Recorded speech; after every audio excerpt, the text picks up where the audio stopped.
Hey everyone, it's Haley Wild, your East Idaho realtor, and today we're going to talk all about the pros and cons of living in Idaho Falls.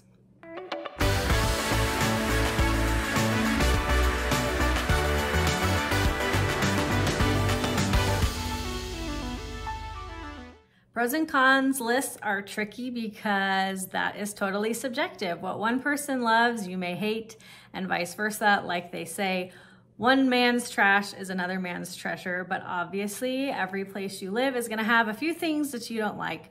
But I've lived here a really long time. We are in January, it's the middle of the winter, and so I'm gonna give it to you straight, some of the good and some of the bad about living in Idaho Falls. So let's start with some of the pros. For me personally, one of the biggest pros of living in East Idaho and Idaho Falls is the proximity to the outdoors. We live just short drives away from Island Park, Jackson Hole, Wyoming, the Tetons, Swan Valley, some of the best fishing and hunting in the whole western part of the United States. There is something to do in the winter and in the summer, hiking, skiing, snow machining. We have it all here. So if you are someone who is looking for a little bit more space to get outside with your family, to enjoy being away from crowds, moving to Idaho Falls is gonna suit you just fine. Another pro of living in Idaho Falls or the surrounding suburbs is that we are very family focused here.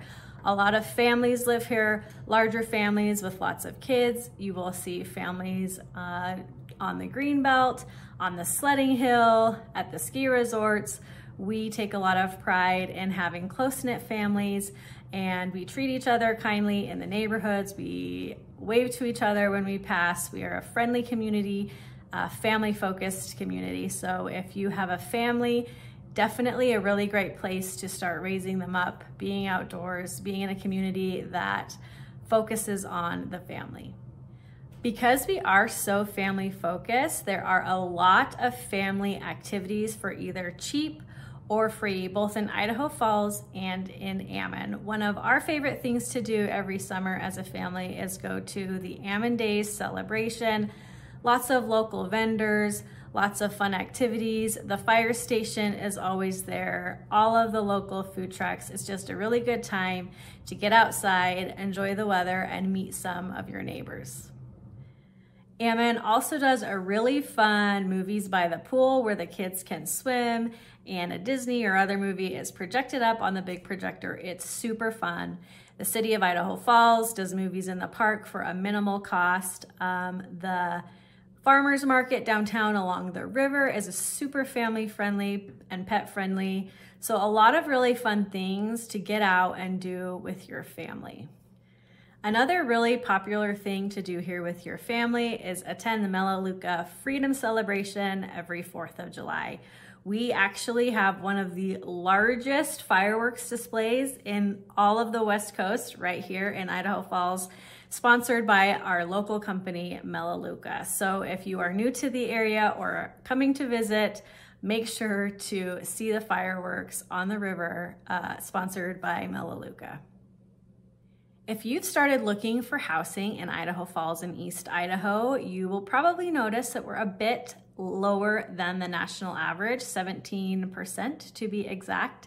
Lower cost of living than the national average, so that is a big pro. If you're moving from a bigger city, you will see that housing and utilities are lower than a lot of areas. Along with a lower cost of living in the area, we also have a lower unemployment rate than the rest of the country. There are a lot of job opportunities here. I mentioned Melaleuca. They're one of our largest employers, as well as the INL and the hospitals. There's also agriculture, lots of opportunities to either expand your career or find a new one. Now let's talk about one of those things that can either be seen as a pro or a con, depending on who you are. Idaho Falls and the surrounding areas are conservative religious communities. We have a lot of Christian population here, and some people may see that as a great thing, a great place to raise their family. But with that comes a lot of conservative political values, And if you're not used to that, or if that's not where you're situated on the political spectrum, it may take some getting used to. Along with being a religious community, that means that a lot of our businesses are closed on Sunday. So our major grocery stores, a lot of restaurants take Sunday off to spend with their families. So if you're coming from a big city and you can get anything at any time, just remember your favorite restaurant or your favorite grocery store might just be closed on Sunday. All right, let's move on with some of the cons. One of the biggest cons for me personally is the long winter. Idaho Falls averages 120 days where there is snow on the ground, and that's from about October 30th to April 1st. So it is a extended winter. Our average temperatures in the winter range from 11 degrees to 32. Although sometimes we're much colder. We actually had a winter weather advisory in place for the last 2 days. Everyone was really nervous about it. It ended up not being that big of a deal, but we do get occasional stay-at-home recommendations because of the wind blowing the snow across the roads and causing limited visibility. In a previous video I shot earlier this week, I said we hardly ever get snow days here because we're so used to the snow and life has to go on. Well, this week we got 2. My kids were super stoked about it, but the wind, it blows the snow across the roads and makes drifts, and it's just not safe to travel on. So if you're coming from a place that's not used to having a long and cold winter, that might be difficult for you. If you're someone who suffers from seasonal depression, it's definitely going to be difficult for you. So keep that in mind. 120 days of snow on the ground from October to April. One of the most difficult parts of living in Idaho Falls for me personally is how difficult it is to fly out of this city.